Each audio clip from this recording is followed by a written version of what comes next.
आज रस्त्यावर उतरण्याची गरज तुम्हाला पडलेली आहे. आज पवार साहेबांचं तुम्हाला कशा पद्धतीने समर्थन आहे? या आंदोलनाबद्दल तुमचं पवार साहेबांशी काही बोलणं झालेलं होतं का? नाही, जेव्हा या आंदोलनाबद्दल निर्णय घेतला गेला, मी छत्रपती शिवाजी महाराजांचा राज्याभिषेक सोहळा होता, तिथं जेव्हा गेलो तेव्हा अनेक तिथं महाराष्ट्राच्या कानाकोपऱ्यातून लोक आले होते. त्यांशी संवाद साधत असताना त्यांचं मत आलं की अहो, आम्हाला आमचे फार अडचण आहे, शेतकरी अडचणीत आहे, कर्जमाफी आपल्याला द्यावी लागेल. आणि मग उतरत उतरत जसं मी खाली उतरलो, मीडिया समोर आली, तेव्हा त्यांना मी जाहीर केलं की 12 तारखेपर्यंत सरकारकडनं योग्य असा निर्णय जर घेतला गेला नाही तर मग आम्ही इथं एक आंदोलन उभं करू या पवित्र ठिकाणी. तो निर्णय तिथे घेतला. मग हा निर्णय घेतल्यानंतर पवार साहेबांना जेव्हा कळाला तेव्हा पवार साहेबांनी आजोबा म्हणून चिंता असणारच आहे आरोग्याच्या बाबतीत वगैरे, तर त्यांनी एवढंच सांगितलं की काळजी घे आणि तुझ्या मागण्या ठेवत राहा, मी सुद्धा सरकारशी बोलेल. तिथं आपण जर बघितलं, सुप्रियाताई सुद्धा जे कृषी मंत्री आहेत त्यांच्याशी सातत्याने बोलत होते. आणि मग आता कुठेतरी मार्ग निघालाय, आता पूर्ण निघालाय असं म्हणता येणार नाही. शेवटी अधिवेशनात काय उत्तर मिळतंय हे पण तितकंच महत्वाचं आहे. एक महत्त्वाचा विषय होता की आज पवार परिवारापैकी तुम्ही एकमेव असे राजकारणी आहात की जे अन्नत्याग उपोषणाला बसलेले आहात शेतकऱ्यांसाठी. पहिल्यांदा असं घडलेलं आहे. काय नेमक्या अपेक्षा होत्या? शेतकऱ्यांचा कसा प्रतिसाद मिळाला आणि ही वेळ तुमच्यावर का आली?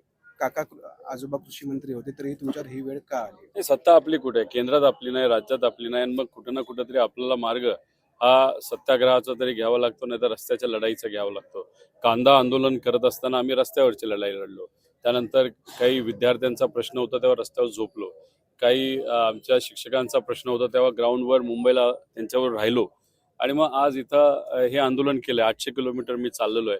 त्यामुळे शेवटी कसं असतं की लोकांच्या हितासाठी रस्त्यावर उतरणं हे फार महत्वाचं आहे. आणि ती भूमिका घेत मी तिथं लोकांबरोबर आहे, हे जास्त महत्वाचं आहे. आंदोलन चर्चेचा विषय ठरलेला आहे, मात्र पंढरपूरच का निवडलं?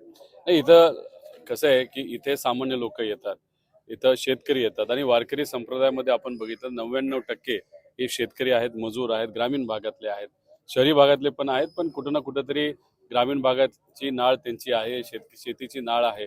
त्यामुळे इथं येणारा प्रत्येक व्यक्ती हा शेतकरी असं समजून विठोबरायाला दर्शन घेण्यासाठी आम्ही सुद्धा लहानपणीपासून येतो. लाखो करोडो लोक इथे येतात.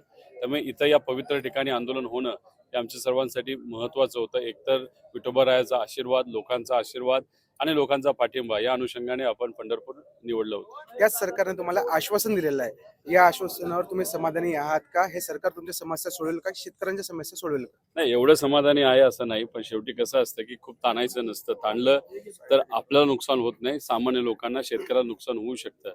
त्यामुळे तानाताणी हे करत काही प्रमाणात राजकीय भूमिका झाली. इथं आम्ही राजकीय भूमिका घेत नव्हतो, सामाजिक भूमिका घेत होतो. त्यामुळे एकदा संधी देऊन बघू. 22 म्हणजे आपलं अधिवेशन 22ला सुरू होतं, त्याच्या आधी ही बैठक होणार आहे. त्या बैठकीत काय होतंय, मग अधिवेशन आम्हाला पूर्ण आहे आणि 30 जूनपर्यंत आम्ही लागू करणार ही योजना, असं त्यांनी सांगितलेलं आहे.